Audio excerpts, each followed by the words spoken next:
क्या करें, यहाँ के युवा पीढ़ी युवतियाँ न तो भगवान को मानते हैं न तो किसी प्रकार के वेद को मानते हैं।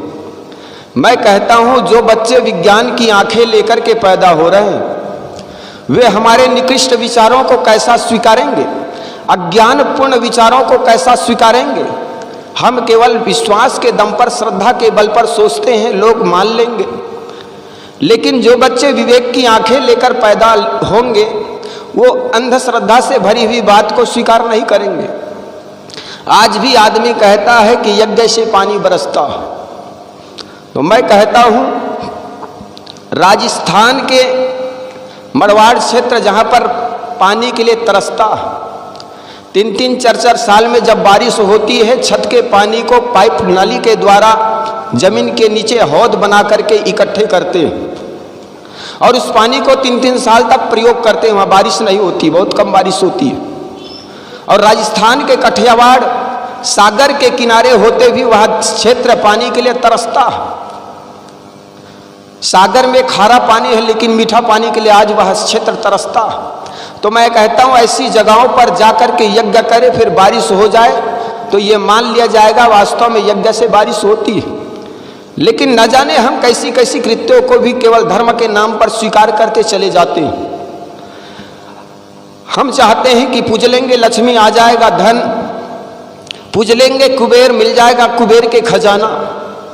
मैं कहता हूँ जापान और स्विट्जरलैंड जहाँ पर कोई सैनिक नहीं होते, सैनिक के नाम पर 1 रुपए वहाँ के सरकार खर्च नहीं करती है। वहाँ के हर व्यक्ति अपने आप में सैनिक होते हैं। दुनिया के जितने ब्लैक मनी है वहाँ पर जमा करते हैं। वह देश न तो कभी कुबेर की पूजा की न कभी लक्ष्मी की पूजा की, वहाँ पर कुबेर का खजाना गड़ा हुआ। कारण क्या है? वहाँ पर ज्ञान के नाम पर विज्ञान विकसित हुआ और हमारे देश में धर्म के नाम पर अंधविश्वास पालते चले गए और कुछ तथाकथित संतों के वाणी को भी दुहराते चले गए। अजगर करे न चाकरी, पक्षी करे न काम, दास मल्लू का कह गए सबका दाता राम। तो आदमी सोचते हैं जिन्होंने चुग्गा चोंच दी है वो चुग्गा देंगे। आदमी आलसी और निकम्मा हो गया। धर्म के नाम पर आदमी आदमी को बांटता चला गया और जो आदमी आदमी को बांटे वो धर्म कैसे? जाति पात के नाम पर, धर्म के नाम पर छुआछूत।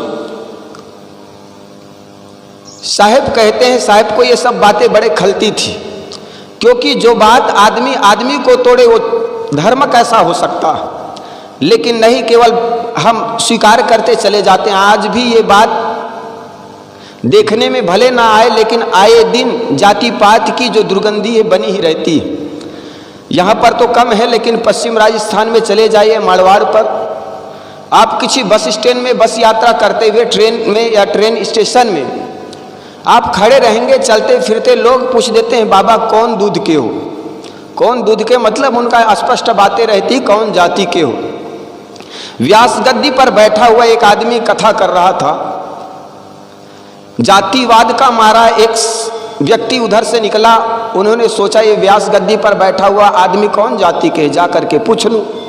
तो जा करके कहा बाबा कौन जाति के हो। व्यास गद्दी पर बैठा हुआ संत ने कहा कि ये आदमी जातिवाद का मारा है और इनको यूं बात समझाओ तो बात समझ में आई गई नहीं। उन्होंने एक गाय की ओर इशारा किया कि भैया ये कौन जाति के है। तो उस आदमी ने कहा ये तुम्हें दिखाई नहीं पड़ता का, ये तो गाय जाति की है।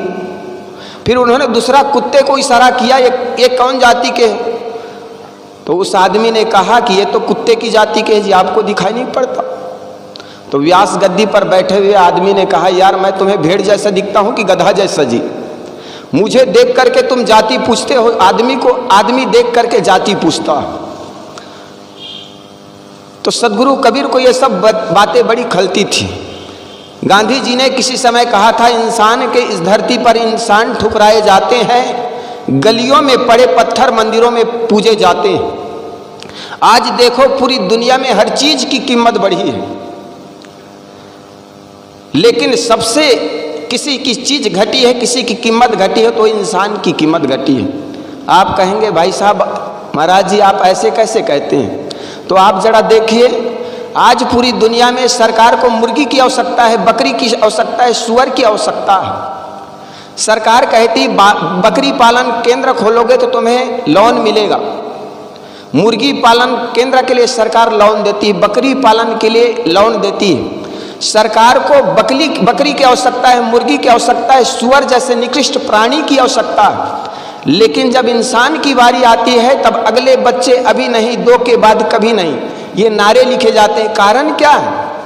आज आदमी की संख्या तो बढ़ गई है, लेकिन आदमी के अंदर आदमियत नहीं आई। और भले हम कहते हैं बड़े भाग्य मानुष तन पावा, सुर दुर्लभ सद्ग्रंथा ही गावा। ये कारण क्या है? आदमी की बुद्धि खराब होने से आज सारे प्राणियों को संकट है। दुनिया में किसी भी प्राणियों से मीटिंग ले लीजिए और उनसे पूछिए आपसे संकट किससे है, तो सारे प्राणी ये कहेंगे हमें इस धरती तल से आप मनुष्यों को हटा दीजिए, फिर इस धरती पर हमें किसी की समस्या नहीं है।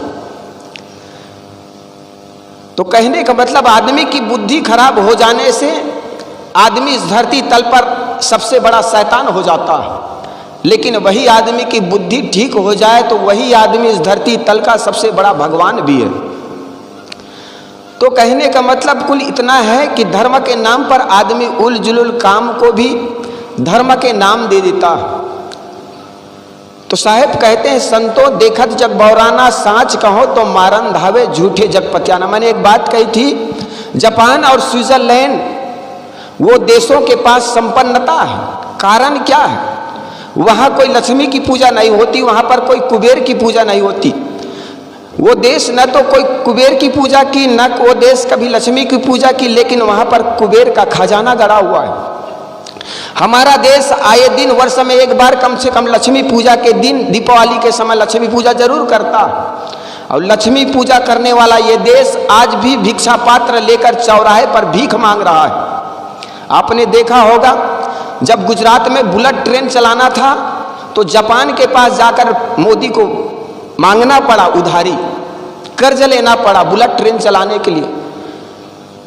अगर देवी देवताओं की पूजा कर लेने से मात्र से पूजा पैसा मिल जाता या रुपए पैसे आ जाते तो मोदी साहब चले जाते कुबेर के पास या लक्ष्मी की पूजा करते तो शायद पैसा आ जाता। लेकिन मोदी साहब भी जानता है ये पैसा आएगा तो केवल जापान के पास से। जब राफेल विमान की बातें आई, लड़ाकू विमान मांगने की बातें आई, तो किसी शक्ति की देवी दुर्गा के पास नहीं गए, कोई देवता महावीर शंकर के पास नहीं गए, बल्कि वो फ्रांस के पास गए राफेल विमान लाने के लिए, क्योंकि लड़ाकू विमान। कारण क्या है? आज भी हम भिखारी बने हुए हैं, क्योंकि इस देश में टेक्नोलॉजी नहीं आई। करते तो है बड़े पढ़ाई विज्ञान की, लेकिन विज्ञान के बच्चे कॉलेज से निकल करके भी सड़क पर बैठे एक पहली फैल पंडित जो बैल लेकर बैठा है उसके पास जाकर के हाथ दिखा रहा है। वो लड़के के जीवन में क्या टेक्नोलॉजी आएगी? एक इंजीनियर मकान तो अपना खुद का बनाता है, लेकिन काला मटका अपने दरवाजे पर टांगता है। उनको पूछो भाई साहब, आपको सीमेंट पर विश्वास नहीं, आपको मजदूर काम करने वाले वर्कर पर विश्वास नहीं, लेकिन इस मटका पर विश्वास है। तो उस इंजीनियर को भी अपने सीमेंट और मजदूर पर विश्वास नहीं, बल्कि एक काले पोते हुए मटका पर विश्वास है। आदमी गाड़ी खरीद के लाता है सुंदर, उसमें भी जूता बांध देता। हमने कहा साहब ये क्यों करे? कहे साहब किसी की नजर ना लग जाए। तो बड़े बड़े जिसको डॉक्टर इंजीनियर कहते हो ना, इनके भी बुद्धि में वैज्ञानिकपन आया नहीं, टेक्नोलॉजी नहीं आई। इसका एक ही कारण है कि आदमी की बुद्धि कुंठित है। धर्म के नाम पर आदमी ने विचार नहीं किया, विचारों के साथ बहा नहीं। चूंकि जिस आदमी ने धर्म के नाम पर विचार किया उसको कह दिया तुम नास्तिक हो गए हो, तथाकथित भगवान के अगर टीका टिप्पणी कर दोगे तुम नरक में चले जाओगे। अब जब विचारों के प्रवाह में नहीं बहा, आदमी के मन में विचार की स्थिरता आ जाने के कारण आदमी के अंदर वैचारिक क्षमता नहीं बढ़ पाई। यूँ तो हम कहते हैं गीता का वो श्लोक कि इस धराधाम पर पाप बढ़ जाते हैं, भगवान का अवतरण होते हैं। तो हम उसको यदा यदा धर्मस्य ग्लानिर्भवति भारत, गीता का वो श्लोक ला करके याद कर लेते हैं। तो हमें इस पर विचार करना चाहिए। यूँ तो कहा जाता है सतयुग में कोई पाप नहीं था। जब सतयुग में कोई पाप नहीं था तो वहाँ पर अवतार की जरूरत नहीं थी, लेकिन कहा जाता है सतयुग में 4-4 अवतार की बातें कही जाती है। और भगवान तो अवतार वहां लेते हैं जहां पाप बढ़ जाते हैं। द्वापर में कहा जाता है 2 अवतार लिए, बात ठीक, 2 चरण अगर पापों से भरा हुआ है, 2 चरण पापों से भरा हुआ है तो 2 अवतार की जरूरत पड़ी, बात तो यहां पर ठीक है। लेकिन त्रेता में कहा जाता है 3 चरण पापों से भरा हुआ था और 1 चरण पुण्यों से भरा हुआ था, तो यहां पर 3 अवतार की जरूरत थी। और कलयुग को कहा जाता है केवल पापों का युग है, इसमें एक ही अवतार का जिक्र करते हैं। लेकिन जब यहां पर पापों से भरा हुआ तो सर्वाधिक पापों का अवतार की जरूरत, लेकिन ऐसा बात नहीं है। जिस प्रकार ईश्वर केवल कोरी कल्पना है, इसी प्रकार ईश्वरवाद के जो अवतार है बिल्कुल कोरी कल्पना है। और हर आदमी जानता है, अधिकतर आदमी जानता है या तथाकथित पंडित जानता है, मेरी बातों को कोई सुनेगा नहीं, तो अपने को अवतार सिद्ध करने के लिए कहता है कि ये मेरी वाणी नहीं बल्कि महापुरुषों की वाणी है, तो उनके अवतार बन जाते हैं। आज भी आए दिन कबीर के दर्जनों अवतार है। वो जानता है कि मेरी बात को कोई सुनेगा नहीं, तो अपने को अवतार घोषित करता है। और वाणी तो खूब बोलता है, स्वयं बोलता है, लेकिन उनको कहता है फलाने कबीर की वाणी है। आज भी ब्रह्म सिद्ध करने के लिए बहुत से ऐसे संत हैं जो अपने को अवतार घोषित करते हैं। तो धर्म के नाम पर कैसी कैसी बातों को हम स्वीकार करते चले जाते हैं, इस पर विचार नहीं करते हैं। सदगुरु कबीर कहते हैं, करहु विचार जो दुख सब दुख जाई। जीवन में जो भी बातों को हम ग्रहण करते हैं अध्यात्म समाज के नाम पर, अध्यात्म या धर्म के नाम पर, सदगुरु कबीर कहते हैं वो सारे बातों पर विचार करने की जरूरत है। और जो आदमी विचार करता है निश्चित उनके जीवन में वैज्ञानिकता आती है, उनके जीवन में बिल्कुल सोचने की जो क्षमता है विकसित होती है। और इसीलिए सदगुरु कबीर का ये जो मंच आप सबको भी विचार करने के लिए आमंत्रित करते हैं। चाहे कोई भी बात हो, धर्म के नाम पर केवल स्वीकार न कर ले। आदमी आदमी को बांटा, एक इस देश का सबसे बड़ा दुर्भाग्य रहा है, इस देश की वर्ण व्यवस्था। मोटा काम करने वाले को सदा छोटा माना गया, और एयर कंडीशन रूम में बैठ करके भीख मांग कर खाने वाला आदमी, मंदिर में बैठ करके घंटा हिला करके और भीख मांग कर खाने वाला आदमी अपने को बड़ा मान लिया। ये कैसी व्यवस्था रही?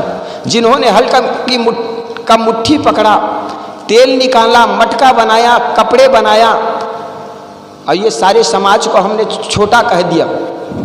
करीब 90% लोगों को छोटा कह दिया और 10% आदमी अपने को बड़ा मान लिया। जरा सोचो, जिस देश में उत्पादक को छोटा मान लिया जाए और उपभोग करने वाला व्यक्ति को हम अपने को बड़ा मान ले, उस देश का विकास भी कैसा हो सकता है? जरा सोचो, एक कंकड़ कांटा से रक्षा करने के लिए जूता बनाने वाला आदमी, मैदान पर चाम पड़े हुए जानवर के चाम को निकाल करके 2 जोड़ी जूते बनाने वाला एक चर्मकार, वो छोटा हो गया। और जूता को पहन करके हम धमतरी के चौराहे पर चमकने वाला आदमी बड़े हो गए। ये कोरी समाज जिन्होंने कपड़ा का निर्माण किया, बारिश और ठंडी से हमने उस कपड़े का उपयोग अपनी रक्षा के लिए कर दिए, लेकिन उस कपड़े का बनाने वाले को कह दिया अछूत। मटका बनाने वाला कुम्हार समाज, जिन्होंने मटका तो बनाया, उस ठंडे पानी का प्रयोग हमने किया और मटका बनाने वाले को अछूत कह दिया। तो ये देश की कैसी व्यवस्था रही, और इस सड़ी गली व्यवस्था में हजारों वर्षों तक ये देश जिया है। आज सदगुरु कबीर का जो विचार है, सदगुरु कबीर कहते हैं, तैया हम तुम ये कै लोहू ये कै प्राण व्यापय मोहू। इस धराधाम पर कोई भी आदमी जन्म लेता है तो सिर्फ आदमी, न तो वो छोटा है न तो बड़ा है। कर्म के अनुसार हर आदमी के कैटेगरी हो सकता है, कर्म के अनुसार वो छोटा बड़ा काम तो कुछ हो सकता है। लेकिन यूँ कहे जो कर्णधार है कर्म करने वाले समाज, जिन्होंने साफ किया सड़कों पर, सड़कों को, शौचालयों को साफ किया, उस सफाई अभियान करने वाला व्यक्ति को छोटा कह दिया, और शौचालय में जाकर गंदा करने वाला आदमी, सड़कों पर पान खा करके थूकने वाला आदमी अपने को बड़ा मान लिया। सदगुरु कबीर को ये सब बातें बहुत खटकती थी, इसलिए सदगुरु कबीर कहते हैं, को ब्राह्मण को शूद्रा तैया हम तुम ये कह लोहू ये कह प्राण व्यापय महु। सदगुरु कबीर कहते तुम हम तुम एक ही प्रकार के लोहू रक्त है, एक ही प्रकार के प्राण है, फिर हम तुमसे या हमसे तुम बड़े कैसे हो गए। इसलिए कम से कम जब भी इंसान से मिलो तो सुंदर बर्ताव करो। इंसान की बुद्धि ठीक हो जाए तो इंसान ही इस धरती तल का भगवान है। और जिस घर में हम रहते हैं बड़े बुजुर्ग, निश्चित जानिए वो एक भगवान के ही रूप में हम उन लोगों के छत्र छाया में रहते हैं। यूँ तो हम मंदिर में जाकर के घंटा भर घंटी हिला लेते हैं, लेकिन घर में रहे बड़े बुजुर्गों में भगवान का दर्शन नहीं कर पाते तो दुनिया में कहीं पर हमें भगवान मिल नहीं सकता। इसलिए घर में रहे बड़े बुजुर्गों के साथ सुंदर बर्ताव हो और उनकी छत्र छाया में रहते हैं तो समझो उनकी पूजा है। सदगुरु कबीर का एक पद, संतो देखत जगबाराना साच कहो तो मारन धावे झूठे जगपतियाना, यह एक लंबा पद है। मैंने कुछ देर आप लोगों के समक्ष इसके आसपास कुछ विचार रखने का प्रयास किया। इसी के साथ देता हूँ अपनी वाणी को विराम।